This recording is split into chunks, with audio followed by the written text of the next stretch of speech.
আপনারা সবাই জানেন যে আমাদের দলের চেয়ারপারসন, এই দেশের সবচেয়ে জনপ্রিয় নেত্রী এবং গণতন্ত্রের আপসীন নেত্রী, দেশনেত্রী বেগম খালেদা জিয়া এখন অত্যন্ত অসুস্থ, তিনি হাসপাতালে আছেন। সারা দেশের মানুষ তার রোগ মুক্তির জন্যে আল্লাহ তাআলার কাছে দোয়া চাইছেন। আমরা এই অনুষ্ঠান থেকেও আমরা তার জন্য দোয়া চাইছি, আল্লাহ তাআলা তাকে যেন অত্যন্ত দ্রুত সুস্থ করে দেন এবং আমাদের মাঝে এসে পৌঁছান এবং কাজ করার আমরা সুযোগ, আমরা তার নেতৃত্বে কাজ করতে পারি। আমি আজকে এই অনুষ্ঠানে যোগদান অনুষ্ঠানে কথা বলতে চাই যে অনেক চড়াই উতরাই পার হয়ে, অনেক আন্দোলন, অনেক রক্তত্যাগ, অনেক আত্মত্যাগ এর মধ্য দিয়ে কিন্তু আমরা একটা সুযোগ পেয়েছি এই গণ অভ্যুত্থানের পরে, ছাত্র গণ অভ্যুত্থানের পরে একটা নতুনভাবে বাংলাদেশকে নির্মাণ করবার। এবং আপনারা ইতিমধ্যে দেখেছেন যে বর্তমান যে অন্তর্বর্তীকালীন সরকার আছে ডক্টর মোহাম্মদ ইউনূসের নেতৃত্বে, সেই সরকারের অধীনে অনেকগুলো আপনার সংস্কার কমিশন তৈরি করে 6টা প্রায় করার মধ্য দিয়ে আমরা একটা সনদ, সংস্কারের সনদ আমরা স্বাক্ষর করেছি। এবং এখন আমি মনে করি যে দেশে একটা পরিবেশ তৈরি হয়েছে একটা অবাধ সুষ্ঠু নির্বাচন অনুষ্ঠানের। এবং আমি ধন্যবাদ জানাতে চাই যে এই অন্তর্বর্তীকালীন সরকার প্রধান আমাদের ডক্টর ইউনূস, তিনি ইতিমধ্যে 2026-এর ফেব্রুয়ারি মাসে নির্বাচন অনুষ্ঠানের ঘোষণা দিয়েছেন এবং সেইভাবেই আপনার প্রস্তুতি চলছে। আমরা অত্যন্ত আশাবাদী যে দেশের মানুষ এই সুযোগটি গ্রহণ করে তারা তাদের যে প্রতিনিধিত্ব, অর্থাৎ তাদের ইলেক্টেড যে প্রতিনিধি, তারা একটা পার্লামেন্ট গঠন করবেন এবং সেই পার্লামেন্ট গঠন করার মধ্য দিয়ে তারা একটা জনগণের গণতান্ত্রিক সরকার প্রতিষ্ঠা করবেন। আমরা আশাবাদী যে ডক্টর রিজভী কিবরিয়ার যোগদান আমাদের এই কর্মকাণ্ডগুলোকে আরো শক্তিশালী করবে।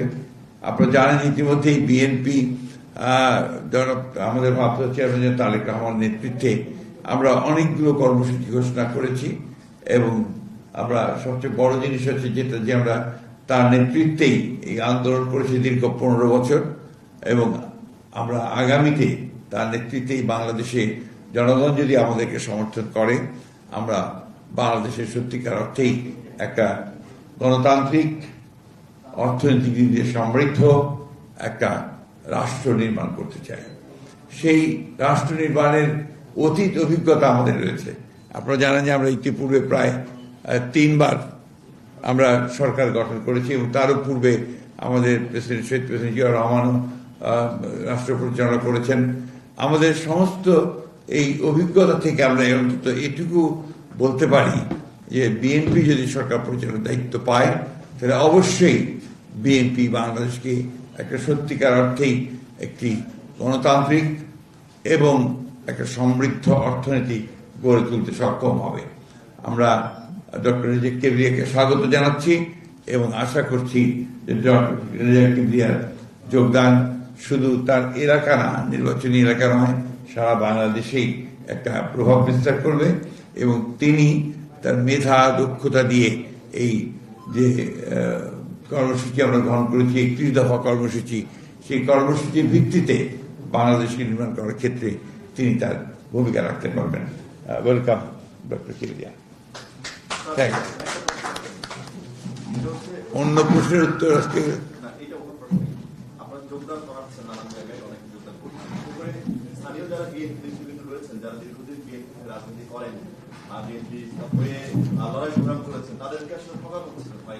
এটা একটা ভুল একটা শব্দ আপনি ব্যবহার করলেন।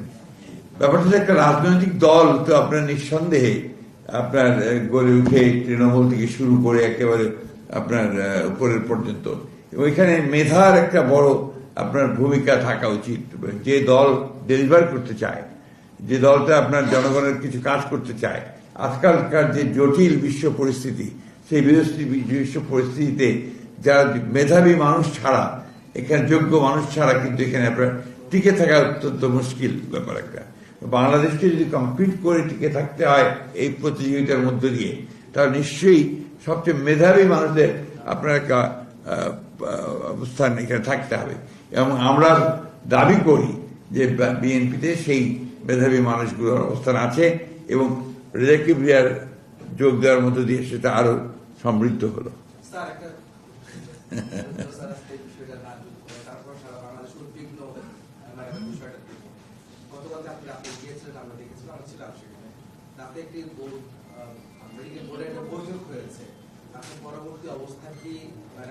এটা আপনার তার মেডিকেল বিষয়গুলো তো আপনার ওখানে ডক্টর জাহিদ দায়িত্ব দেওয়া হয়েছে, তিনি এটা আপনাদের সামনে নিশ্চয়ই আজকে বলবেন। আমি শুধু এটুকু বলতে পারি যে তিনি অসুস্থ এবং আমাদের চিকিৎসকরা কাজ করছেন, আপ্রাণ চেষ্টা করছেন, দেশি বিদেশি সমস্ত চিকিৎসকদেরকে যুক্ত রেখেই তারা চিকিৎসাটা করছেন এবং আল্লাহ তাআলার কাছে আমরা সবসময় গোটা দেশবাসী এই দোয়া করছি যে আল্লাহ তাআলা তাকে যেন সুস্থ করে দেন এবং তিনি যেন সুস্থ হয়ে আমাদের মাঝে আসেন।